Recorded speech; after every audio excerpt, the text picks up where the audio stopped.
Assista agora mais uma palestra da nossa capacitação missionária. Aprofunde-se nesse tema que será apresentado e tenho certeza, muito você vai aprender e levar para a sua vida.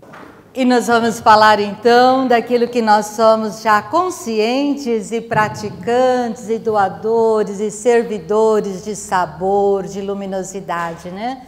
O nosso capítulo, ele traz realmente para nós essa grande certeza que nós precisamos de ser sal e luz no mundo. Esse documento 105 e esse encontro é já uma iniciativa arquidiocesana para que nós já começamos a viver o ano do laicato. São 30 anos dessa exortação que os bispos trazem para nós. Mas assim, antes pensando, será que o laicato nasceu ali no Vaticano II? Hoje eu estava vendo ali no Cântico de Daniel, sacerdotes bendizei o Senhor, servos bendizei o Senhor. Eu me lembro muito bem quando Jesus entrou na casa de Pedro e tocou naquela senhora anciã e falou assim, vamos trabalhar, levanta, sai dessa febre. Ai, que leiga danada, pronta, venha, levantou e serviu os discípulos. Laicato é velho toda a vida. E nós estamos então vivendo esse grande momento da nossa igreja. Esse grande despertar. Os documentos estavam aí, nós tínhamos engavetados, que a gente aproveita e corra atrás, atualizar um pouquinho as nossas leituras. E nós somos então chamados a ser sal e luz no mundo, né, gente? Olha que quantidade bonita de sal. Agora isso daqui é a luz da Virgem Prudente. Está sem luz. Está apagada. E fica aqui como uma tarefa nossa, não sermos virgens imprudentes, ser pessoas iluminadas, como diz o Padre Zezinho, e iluminadores. Nós precisamos de fato agradecer o Senhor, porque Ele nos chama para ser seus colaboradores. Queridos irmãos, hoje nós olhamos aí este segundo capítulo do livro. Eu falo que é uma cartilha, um catecismo para nós, né? Cristãos leigos, o que eles são? Discípulos, missionários de Jesus, trabalhando na onde? No tempo, na nossa história, na igreja, no mundo. Nós não podemos ser pessoas tão diferentes assim, sendo sal e luz na terra. E isso nós aprendemos com muita facilidade com Jesus, né? Cadê aquele trequinho? Então deixa, você vai aí, vai firme, vai firme. Nós aprendemos com Jesus, Jesus deu para nós essa grande certeza, porque Ele é o sujeito por excelência da animação, Ele é o sujeito eclesial de si e da sua própria missão. É Ele que fez o trabalho que o Pai lhe confiou. E nós também devemos, com Jesus, aprender isso, a ser sujeitos nós mesmos e da nossa missão. Não deixar para o outro fazer o que nos compete. É para nós mesmos fazermos isto. E isso vai nos mostrando que nós temos um caminho concreto, um caminho para se trabalhar e que se termina, inclusive, com um amor sem fim. A fé cristã vai nos impulsionar, com certeza. E vai nos convocar a ser verdadeiros sujeitos no mundo e na igreja. O Vaticano II trouxe para nós esse grande conceito, que igreja é povo de Deus. Igreja é um povo de Deus não parado, caminhando. Ele é peregrino, ele tem o que fazer, ele tem um serviço. O serviço é evangelizar. E nós vamos ser então um povo de Deus composto de várias pessoas que fazem comunhão entre si, apesar de sermos diferentes na raça, no sexo, na idade, na cultura, mas nós fazemos uma comunhão e uma comunhão realmente valorizando as nossas diversidades. Dentro então da eclesiologia de comunhão, funda-se a concepção dos cristãos leigos e leigas como alguém que faz em nome da igreja e como igreja. É o de alguém que é discípulo e missionário de uma pessoa que nos enviou, que é Jesus, membro de igreja, cidadão do mundo. Nós pertencemos a este mundo aqui enquanto respiramos, então nós somos realmente... nós não somos filhos do dono do mundo? Caramba, sou filha, esse mundo nos pertence, é aqui que eu devo então estar com uma ação sendo em liberdade, com autonomia, com consciência própria, com responsabilidade, e dentro dessa relacionalidade, dependendo, um se comunicando com o outro, um auxiliando o outro, para quê? Para colaborar nesta ação evangelizadora, nesta ação de fazer o mundo revelar o rosto de Deus. Igreja é comunhão na diversidade. Veja bem, somos diferentes, mas somos capazes, que nem fala São Paulo em 1 Coríntios, de fazer um único corpo e um auxiliar o outro. São Paulo vai dizer, o pé não é mais que a mão, cada um tem o seu jeito, o olho é para ver, o ouvido é para escutar, e se ficar sem um, a gente vai ter que fazer muitas adaptações e sobrecarregar outros. Então fica aqui, é nessa diversidade de rosto, de carisma, funções e ministérios que nós fazemos um corpo lindíssimo, um corpo que Deus deseja, o corpo místico de Cristo. Portanto, a diversidade potencializa a missão da igreja, que ela é realizada por seus membros no seu lugar, na sua história, na sua época, com responsabilidade. E uma coisa muito interessante, sob a ação do Espírito Santo. Pois bem, tudo nós vamos fazer por causa do bem comum, por causa do outro, por causa deste amor infinito que Deus tem por cada pessoa, que Ele vai estar nos colocando à nossa frente, que Ele vai estar fazendo com que cheguemos até Ele através de alguma comunicação. Portanto, a função do bem comum na igreja, ela se organiza-se no compromisso de cada um. É uma coisa interessante. A organização da igreja pode até variar de épocas, as suas estruturas podem ser reformadas, transformadas, mas uma coisa é fundamental, uma coisa fica como primazia, que é o amor. O amor é que nos move, o amor é que nos faz nos organizar, o amor é que nos faz realmente buscar os meios de tornar mais operante os dons recebidos. Nós recebemos os dons não para ficarem guardados, enferrujados, nós recebemos os dons para realmente colocar a serviço. Portanto, é um caminhar que nós vamos indo então dentro dessa história, dentro do nosso tempo. Não se esqueça, você é um ser pensado por Deus. Cada pessoa é uma pessoa desejada por Deus. Cada pessoa ela é escolhida e enviada. Preste bem atenção, nós seríamos incapazes de dominar a ação evangelizadora ou qualquer serviço se a gente fosse absoluto. Vocês estão na paróquia de vocês, eu estou na minha paróquia, cada um está no seu canto e nós estamos dando à igreja um dinamismo, dando à igreja um impulso, dando à igreja uma vivacidade para os nossos dias. Então, esse ser pensado, esse ser desejado é chamado por Deus. E é isso porque que Ele nos chama? A messe é grande. E este é o campo de nós fazermos com que o reino de Deus esteja presente hoje já na nossa vida. Portanto, nós temos que ir até os confins do mundo, dentro dessa premissa de um reino de sacerdotes, de nação santa. Foi para isso que o Senhor nos constituiu. Todos nós temos muita importância para Deus e para o outro. Muitas vezes não damos conta disso, mas o outro, um simples serviço que ele presta é importantíssimo para nós. Portanto, povo de Deus, acreditem e vivam a sua dignidade, a dignidade de liberdade de filhos de Deus.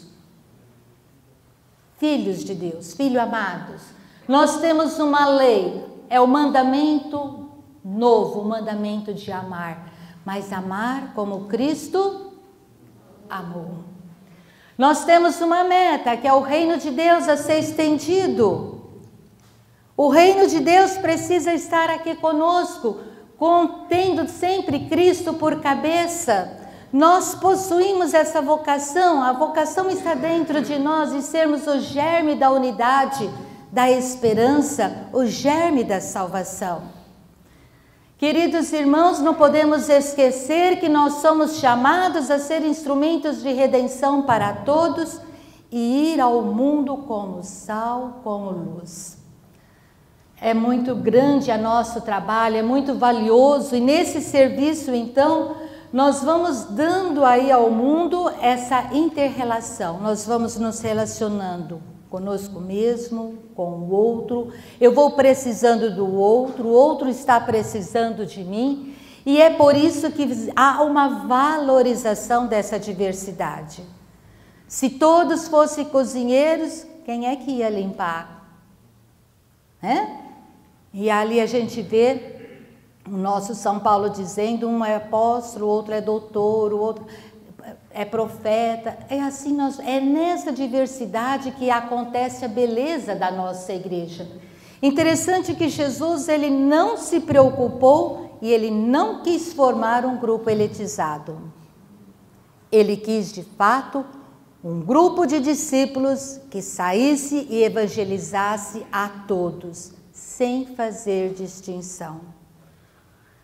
E é muito interessante que é nessa trama de ir junto, de estar junto, de colaborar, de aprender com o outro, é que nós vamos realmente nos santificando. E o Papa nos diz, lembra, ninguém se salva sozinho. E São Paulo ainda diz, não há judeu nem grego, porque todos sois um só em Cristo Jesus. Olha que bonito. Povo de Deus, Igreja Santa é quem? Quem que é? Todo batizado. E isso significa ser evangelizador, fermento de Deus no meio da humanidade. Todo batizado é igreja, todo batizado é amado. Por isso aquela ideia que nós tínhamos de igreja piramidal, que era aquela, base larga, o povo, depois ia afinando, e lá em cima vinha e começava a discorrer as autoridades eclesiais. A igreja repensou. Não é assim. Nós vivemos uma estrutura de comunhão. Nós vivemos, por causa da condição batismal, nós recebemos a mesma dignidade. Somos membros uns dos outros, somos colaboradores uns dos outros. Portanto, a igreja vem a ser para nós essa casa e escola de comunhão. Aprender na unidade, aprendermos juntos. E isso é bom porque vamos atuando, acompanhando as mudanças de época, as épocas das mudanças, que nem se diz atualmente, e dando e injetando no mundo o rosto de Cristo Jesus, revelando o rosto do Pai. Portanto, cada pessoa, o Papa, o Bispo, o leigo, a dona de casa, a criança que está na catequese, aquela criancinha que foi batizada, todos nós somos chamados a ser os olhos, as mãos, os ouvidos, o rosto, o coração de Cristo, porque é aí que nós vamos estar vendo realmente Cristo viver, Cristo agir no nosso meio, na nossa igreja. A igreja, nós, povo de Deus, somos servidores de Cristo. E isso implica um compromisso ético, de cuidado e de solidariedade. Um compromisso que nós abrimos para todos, um compromisso de amor. E nós temos então, esse compromisso ele deve crescer, ele deve amadurecer, ele tem que chegar à plenitude. Nós ouvimos falar muito em iniciação à vida cristã, mas será que basta iniciar na vida cristã? Não é só para isso. Nós temos que crescer mais e atingir a plenitude. A plenitude cristã Sede meus imitadores. Ali em Marcos, ele até diz que os seus discípulos farão obras maiores. Então, nós precisamos valorizar esse ponto inicial na nossa vida, que são os sacramentos da vida cristã. Batismo, olha que bonito, a crisma, a Eucaristia. Olha, ali no batismo, nós realmente somos incorporados a Cristo. E nós somos chamados a nos parecer com Cristo. Nós somos chamados a confundir os grandes. A crisma nos unge, o Espírito Santo se compromete e está ao nosso lado, nos assistindo.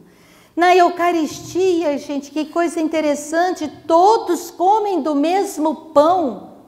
É o mesmo pão que a senhora comunga, eu comungo. É o mesmo Cristo. E esse Cristo não se faz diferente para magrinhos e para gordinhos. O seu amor, a sua intensidade, a sua doação é igual para todos. E então aí, nossos sacramentos de iniciação cristã, funda-se em nós essa igualdade de condição. Não somos melhores que ninguém. Somos pessoas que vivem uma mesma comunhão, que vivem um mesmo plano de salvação. Nós podemos olhar muito bem, olhe só para a sua paróquia, quantas pessoas existem no território geográfico da sua paróquia, a sua comunidade. Quem é em maior número? Os leigos ou os padres? Isso é geral. A maioria do povo de Deus é constituída de leigos, leigos e leigas. Cristãos que estão agindo no mundo, transformando o mundo com o seu testemunho, com a sua santificação, com a sua ação transformadora. E a igreja espera de nós, o povo espera de nós testemunho. O povo espera de nós transformação. O povo espera de nós ação consciente. Nós esperamos de nós mesmos isso. Portanto, queridos irmãos, nós estamos aí um pouquinho a desejar que a gente veja que não estamos conseguindo injetar no mundo os valores evangélicos, os valores cristãos. E diz: a salvação da América Latina, a salvação do nosso Brasil, a salvação da nossa paróquia é a nossa atuação. Porque os sacerdotes, os ministros ordenados que estão a serviço é uma minoria. E eles também não estão aonde nós estamos. Eles não vão aonde nós chegamos. Não porque não querem. Mas é nós que estamos na fábrica, é nós que estamos no comércio, é nós que estamos na lida no dia a dia com a educação dos nossos filhos diretamente. A igreja espera de nós, sim. E nós precisamos enfrentar o desafio da formação.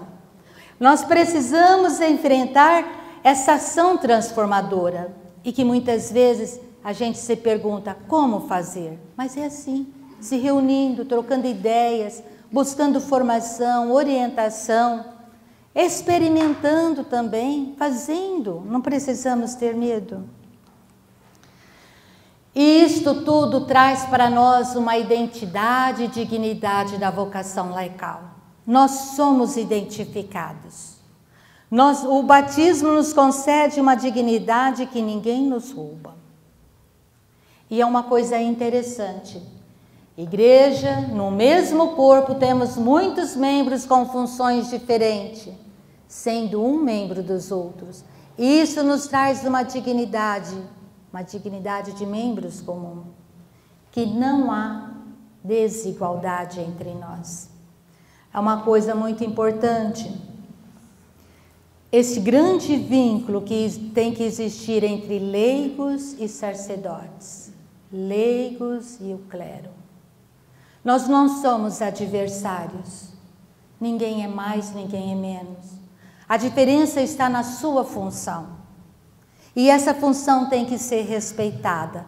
Essa função tem que ser amada, tem que ser querida, tem que ser desejada. E essa tarefa, vamos assim dizer, é insubstituível. Ninguém substitui o lugar do leigo. Não vamos esquecer que padre, antes de ser padre, ele é leigo também. Olha que chique. Ele é leigo duas vezes, o leigo comum e o leigo ordenado. E uma coisa bonita nos encontros antigamente, na hora da apresentação, a gente chegava aqui na frente e falava assim: eu sou a fulana, moro na rua tal, faço isso, faço aquilo outro. Lembra disso? No começo dos encontros. Aí tinha uns que chegavam e falavam assim: para quem me conhece, eu sou o João. Porque para quem não conhece ele não é o João, né? É isso. Besteira, né? Para quem me conhece, eu sou o João. Você muda de nome para os desconhecidos? Assim somos nós também. Nós somos leigos cristãos, o mesmo dentro e fora da igreja. Nós somos os mesmos dentro da igreja, dentro da nossa profissão, dentro do nosso lazer, dentro da nossa parte social. Nós somos as mesmas pessoas, nós temos o mesmo selo, o mesmo carimbo. E isso traz para nós uma grande identificação. Ali em Atos dizem como eles se amam. É isso que faz de nós. Quantas vezes nós somos assim bem tratados porque, é o homem da igreja, é a mulher da igreja. Você já ouviu isso? Olha, chega na sua frente o lugar aonde você testemunha a sua vida, porque você tem que ser aquela pessoa coerente com o que fala, com o que vive. Eu vou me lembrar que há uns 10, 12 anos atrás eu fui a Corumbá com a cara e a coragem. No ônibus, no trem, né? Eu peguei, saí, fui lá naquelas últimas classes, né? Lá nos últimos vagão. Uma coisa linda e bonita, tinha porco, tinha galinha, tinha criança chorando, tinha criança, do quanto é jeito. E uma senhora pobre, que me questionou, porque ela estava vestida com seda. Ela virou para mim e disse assim: filha, onde você vai? Vou a Corumbá. Lugar de droga, não desce lá não. Falei: dona, mas eu quero conhecer o Pantanal. Filha, pelo amor de Deus, cuidado. Tá, dona, obrigada. Descemos do trem, meia-noite, só tinha um táxi. Quem tomou o táxi foi 2 senhoras de Coronéis. Aí eu cheguei para o moço, falei assim: moço, não tem mais táxi? Não, não tem. A dona falou assim: entra aqui. Eu falei: moço, o senhor nos larga na primeira pensão. O moço fez isso. Chegou na primeira pensão, os peão já tinham chegado primeiro que nós lá. E já tinham pegado o quarto. E a gente escutou falar assim: não tem mais quarto. Falava para os peão: não tem mais quarto. Eu virei para minha irmã, para minha sobrinha, falei: vamos embora. O táxi desceu para cá, vamos descer que a gente acha alguma coisa lá para baixo para a gente dormir. Chegamos na esquina, um molequinho correu atrás. Vem cá, moça, volta. Eu falei assim: mas não tem lugar. Ele falou: não, volta, vem cá, moça, o dono está te chamando. Aí eu cheguei lá e falei assim: senhor, desculpa, mas a gente saiu porque eu escutei dizer que não tem mais quarto. Ele falou assim: não, irmã, a hora que a senhora chegou na porta, eu guardei a chave para vocês 3. Aí eu tirei a cama dos peão, né? E incrível, o dono da pensão era da Cristã do Brasil.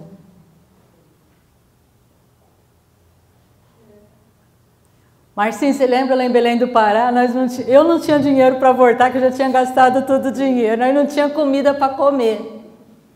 E lá no Pará não é que nem aqui, não. Aí nós fomos na padaria, vimos lá o franguinho assando. Eu falei assim: é frango e pão. É frango e pão. Aí eu cheguei perto da mulher e falei assim: dona, eu vou pagar minha conta, mas você não poderia descontar um pouquinho a mais para o meu cheque, que eu estou sem dinheiro para voltar, não vou ter passagem de São Paulo para Ribeirão. Ela falou: não, pois não, vem cá, filha. Gente, uma mulher totalmente desconhecida. desconhecida. Olha como a identidade cristã nos defende, nos ampara. Eu vejo isso como providência de Deus. A dignidade cristã não nos deixa de mão vazia, Deus provê para nós. Queridos irmãos, então, incorporados a Cristo, nós temos que lembrar que nós somos igreja e não apenas pertencemos à igreja. Nós somos igreja. Eu carrego, eu levo esta imagem junto comigo aonde quer que eu vou. E nós estamos, sim, na linha de frente. Nós estamos aí dando o fundamento, o princípio de uma sociedade. Portanto, a transformação da sociedade está nas nossas mãos. E esta função batismal, esta graça do batismo, nos traz para nós uma cidadania, nos faz pertencer. Cidadão é aquele que pertence a um Estado, que tem seus direitos e seus deveres e nós temos que cumprir. E a ação batismal nos dá direito de nos associarmos a movimentos de espiritualidade, de apostolado, de sairmos pelo mundo dentro de uma espiritualidade e viver o cristianismo, injetar o amor de Deus. Nós temos o direito de conhecer a nossa fé. Olha os cursos, os livros, os encontros. Hoje na mídia, quantos vídeos aí de evangelização que nos faz a nossa fé crescer.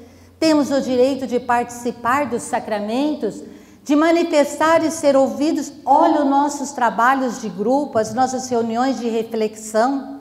Que coisa bonita! Nós expressamos, às vezes acertamos, outras vezes o companheiro colabora, nos ajuda a entender melhor, e a gente vai se expressando, vai olhando melhor, e assim cooperamos na edificação da comunidade, do povo de Deus, educamos os nossos filhos e temos também os nossos deveres. Não é só mordomia, nós temos obrigações também. O próprio Cristo fez o seu trabalho com dignidade. Nós temos o dever de participar do munus profético, sacerdotal e real pastoral de Cristo. Não esqueça dessa função sua batismal. Nós temos o direito de colaborar com os pastores na ação evangelizadora. É muito bonito, as caravelas nos mostram isso. Lá em cima do mastro ficava um marujo, falando para o de baixo que estava no leme, para a direita, para a esquerda, ou então de vez em quando ele gritava, terra à vista. É essa a posição do clero, estar lá em cima do mastro, fazendo a nave, fazendo o navio da igreja, adentrar mar adentro, a ir para as águas profundas. Então temos que colaborar, porque ele sabe para onde nos guiar. Olha esses documentos, gente, às vezes a gente pensa, é um trabalho bonito dos nossos bispos. Quantas horas, quanta dedicação, quantas noites procurando e pesquisamos, e eles têm um capricho de no rodapé falar, ó, nós buscamos isso lá de tal lugar, ó, em tal lugar está falando, está explicando isso. Faça suas pesquisas. Nós temos os deveres também de dar testemunho do Evangelho e precisamos assumir os nossos direitos e deveres sem nos fechar. Por favor, tirem as tampas das panelas, abram as portas do seu coração, deixe sair de si essa luz, deixe invadir o mundo, deixe realmente ser um mundo transformado pelas nossas ações. Uma coisa interessante, que o povo de Deus tem um perfil mariano, um perfil de mãe que fixa o olhar no outro, que presta atenção no outro. Nossa Senhora nos mostra muito isso, como ela é atenta. Hoje nós a invocamos e sempre damos testemunhos da sua presença, da sua atuação. Eu recebi esta graça pela intercessão de Nossa Senhora, porque ela está atenta e a igreja tem que ter este perfil, um perfil de fé, de obediência, de quem pratica a palavra de Deus, de quem leva Jesus. Maria leva Jesus a Isabel. Ela levou o que era dela, nós também levamos o que é nosso, aquele que está dentro do nosso coração e para quem nós somos apaixonados e para quem nós vivemos. E este perfil mariano, esse jeito de ser uma igreja, um modo todo especial.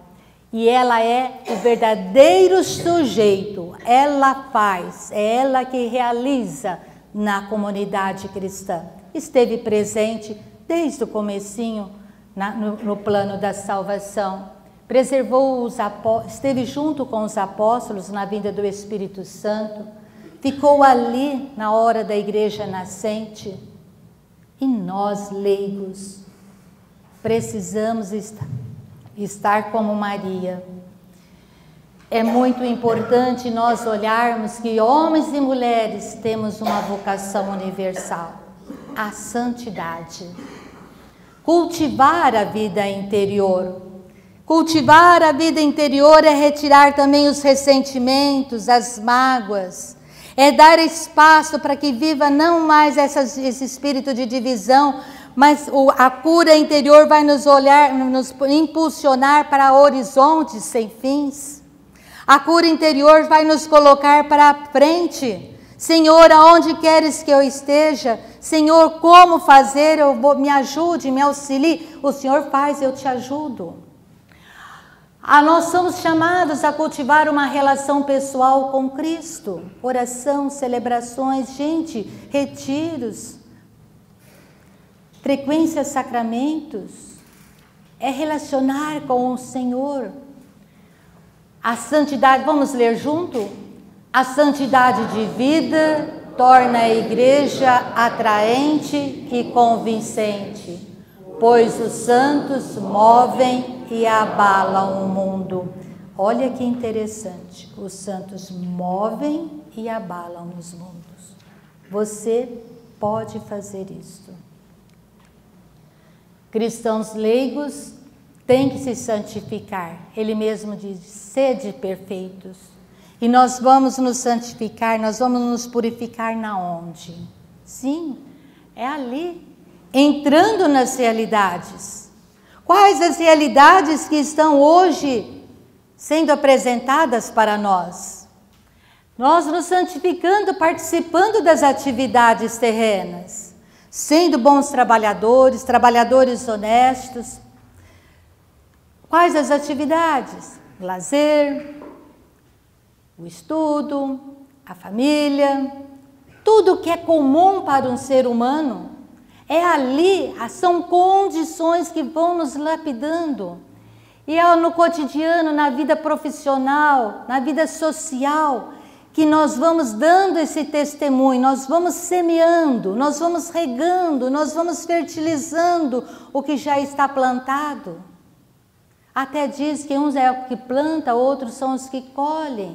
E nós vamos fazendo isso, nós vamos colhendo e semeando no nosso dia a dia. Leiamos, você, o sujeito eclesial, é maduro na fé, serviu, segue Jesus Cristo, escuta, obedece às inspirações do Espírito Santo, tem coragem, criatividade, ousadia para dar testemunho de Jesus. Que lindo isto, né, gente? Não podemos esquecer dessa atuação do leigo como sujeito da igreja. E nós vemos que maior parte dos batizados ainda não tomou consciência da sua pertença à igreja. Maior parte dos batizados. Talvez até nós também tenhamos uma consciência devagar, né? Porque a gente ainda não sabe se abrir mais. Muitos sentem-se católicos, mas não igreja. Muitos estão na igreja, mas a igreja não está dentro do seu coração. E nós temos também a persistência de uma forte mentalidade clerical. Quantas e quantas vezes nós ficamos esperando o que o padre manda? Oh, mas se eu tenho direito, eu preciso esperar o padre mandar? Não, eu também posso chegar para o padre e falar assim, padre, olha, eu pensei nisso, aqui eu fiz um projetinho, nós vamos fazer, eu penso em fazer assim, assim, assim, o que o senhor acha? Padre, que nós vamos precisar disso. Compartilhe a sua inspiração, compartilhe o seu chamado, compartilhe a sua vocação, o seu talento. E ele vai se descobrindo, ele vai te ajudando e nós vamos formando juntos. Gente, esse negócio de ficar esperando, esse negócio de ficar, deixa para o outro, deixa para o coordenador, esse não é meu. Essa falta de diálogo vai nos trazer barreiras que dificultam a nossa corresponsabilidade, o nosso protagonismo, dificulta a participação nossa, até no mundo social, no mundo da vida. Quantas coisas essa falta de consciência está travando, de fato, o andamento da igreja. E nós vamos então, no nosso dia a dia, descobrindo que somos sujeitos, e que somos sujeitos com a graça de poder crescer, amadurecer. E quando nós nos revelamos? Quando nós sabemos, temos consciência da nossa dignidade. Eu me conheço, me coloco a serviço, o outro vai me descobrir. Quando contribuo na humanização do mundo, quantos remédios nós temos hoje? Quantas leis a favor do cidadão? São pessoas que humanizam o mundo. E nós precisamos ser umas dessas. Gerar filhos que realmente valorizem o seu dom da vida. Que sejam bons trabalhadores.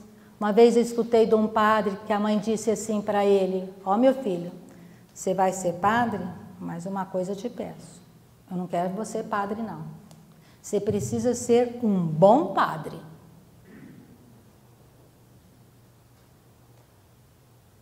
Precisamos também falar isso para os nossos filhos.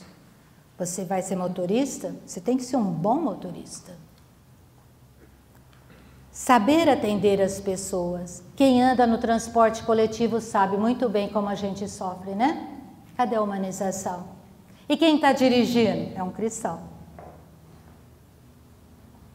E lá no trânsito, quando o semáforo fecha ou alguém passa, quem xinga? Quem está dirigindo? É um filho de Deus. Humanizar as nossas relações.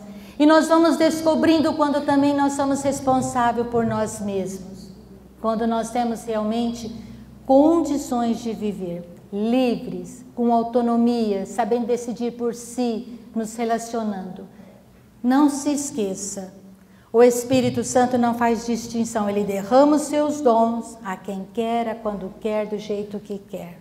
Por isso que nós temos que aproveitar. E Jesus oferece todas as possibilidades para que nós sejamos bons sujeitos eclesiais. E aqui então, nós vamos nos amadurecer nesse equilíbrio do eu e do outro, sem fechamento dos dons, das funções, não aniquilando a individualidade. Temos entraves? Temos entraves sim. Temos entraves porque a nossa cultura vai nos colocando umas minhoquinhas na cabeça que precisamos realmente acabar com isso. O primeiro entrave dado pelo documento fala na oposição entre fé e vida. Gente, nós não podemos separar fé da vida. O mundo da fé não é superior ao mundo da vida. A fé em Deus se expressa em todas as dimensões. Eu tenho que ser coerente dentro de casa, lá na vida social, lá na profissão, na política, na religião. O outro entrave é a posição entre o sagrado e o profano. Gente, é no mundo que Deus manifesta o seu amor. Jesus indica que tudo, menos o pecado, pode ser a mediação do amor de Deus.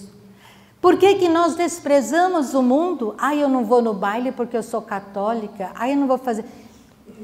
Vai, mostre, dê um sentido novo às coisas.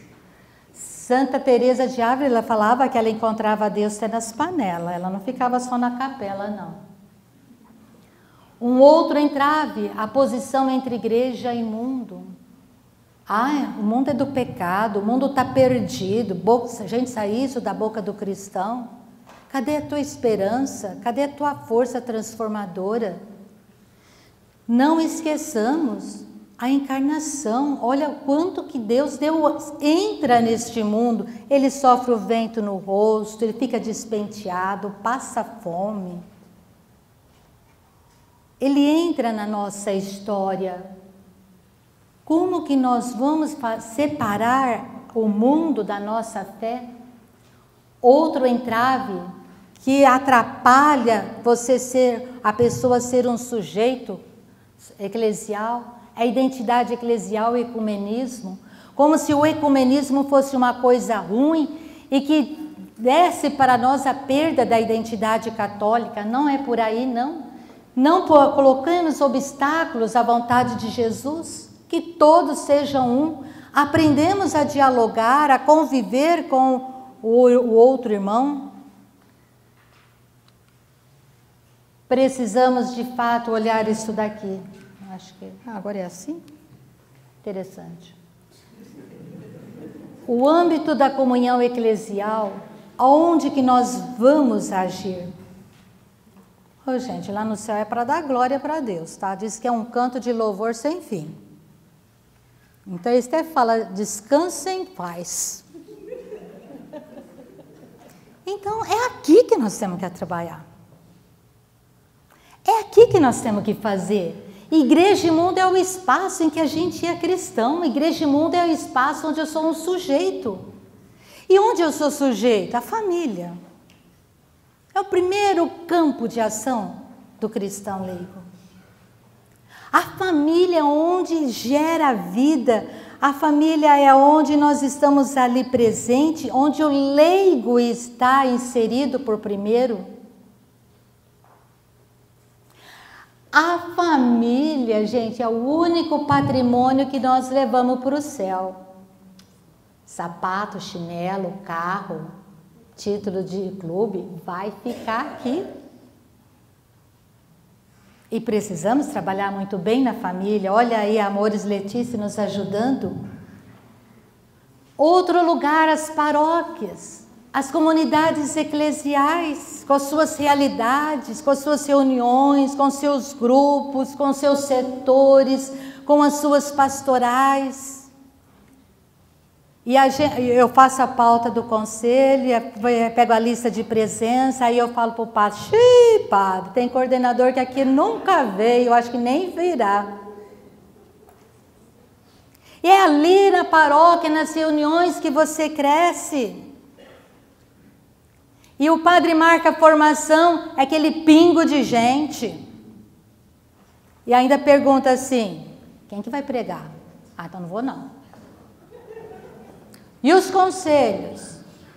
Quando se reúne, gente, conselho é para fazer direção, é olhar para frente, não é ficar olhando para o umbigo, para as divisões, para os erros. Não, olha para os erros, mas é para corrigir.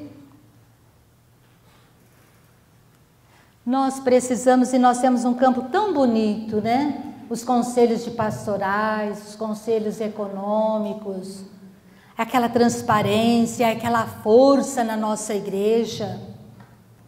É caminhar para frente, é ir em busca. As assembleias, reuniões, ali nós aprendemos a ser igreja. E ela precisa ser bem preparada, e na hora de preparar, coitadinha, é sempre aquela coitada que está lá sufocando, enfeitando, decorando, fazendo os papéis, fazendo a recepção.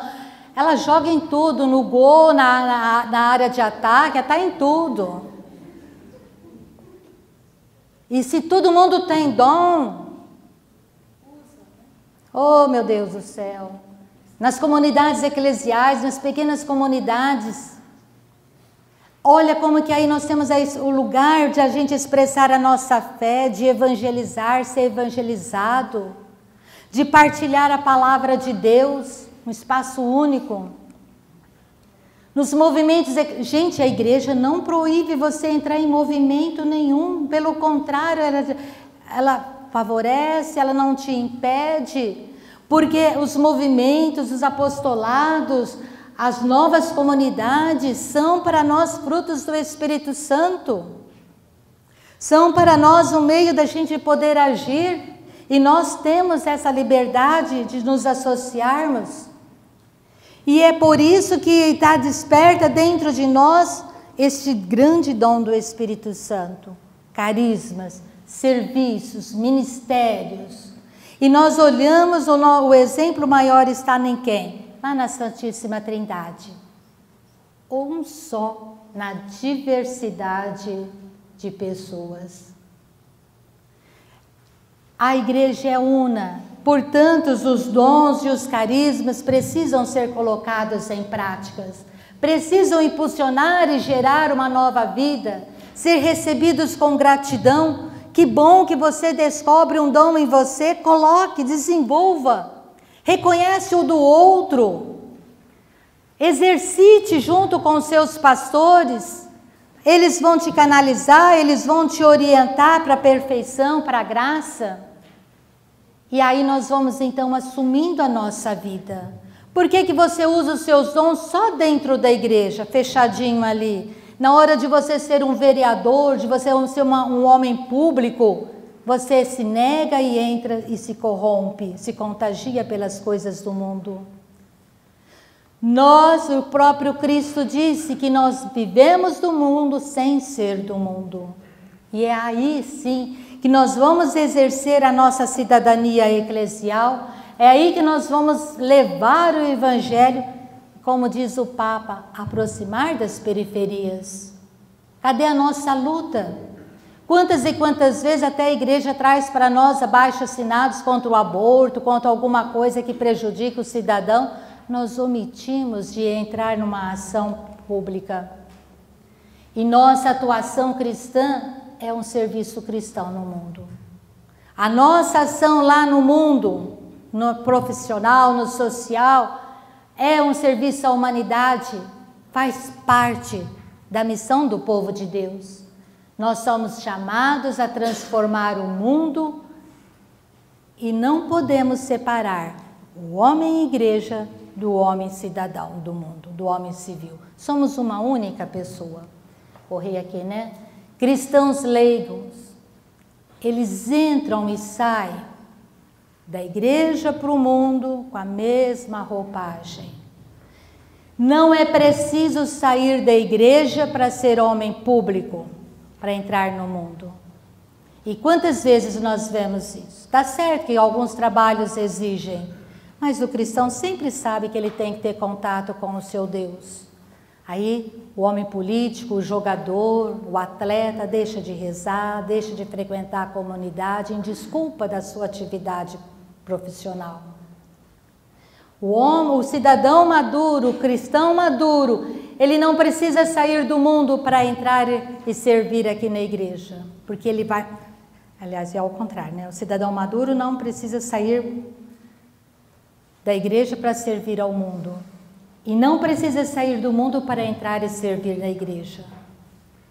Nós precisamos salvar e renovar a nossa sociedade. Eu pediria agora a você a olhar para essa flor, ou uma outra flor que você tem aí na sua cabeça, a pétala. Se identifique com uma pétala. Agora você fecha os seus olhos, porque nós precisamos conversar com o Senhor. E a pétala vai fazer uma oração para nós. Senhor, tantas vezes já pensei em mim e descobri que sozinha não sou ninguém. Eu tenho um colorido cujas vestes dos homens jamais experimentou. Mas que seria de mim se uma só pétala formasse a flor? Agradeço, Senhor, a presença das minhas companheiras. Sem elas, eu não seria parte desta flor, que os homens acham tão bonita, tão linda. Obrigada, Senhor, pelo ramo que me sustenta. Sem ele, nenhuma pétala teria lugar. Obrigada, Senhor, pela essência que nos perfuma. Obrigada porque não nasci só. Não sou eu, nem são elas, nem outras pétalas, mas somos nós juntas que fazemos desabrochar a flor. Precisamos nos abrir juntas, nos unir mais e viver juntas o amanhecer. Viver o dia com tudo o que é seu e a noite com o que anuncia outrora. Senhor, sentimos falta quando uma cai primeira, sentimos falta quando caímos todas. Nascemos todas bonitas para esconder o que é mais bonito que a flor bonita, a semente, aquela que nos faz nascer de novo. Obrigada, Senhor. Obrigada pela missão de ser pétala de flor. Obrigada pelas outras pétalas que me ajudam a ser mais. Obrigada pela flor que formamos juntas. Obrigada pela vida que juntas podemos mostrar e reunidas com a riqueza de sermos diferentes, podemos viver para ajudar os mais carentes.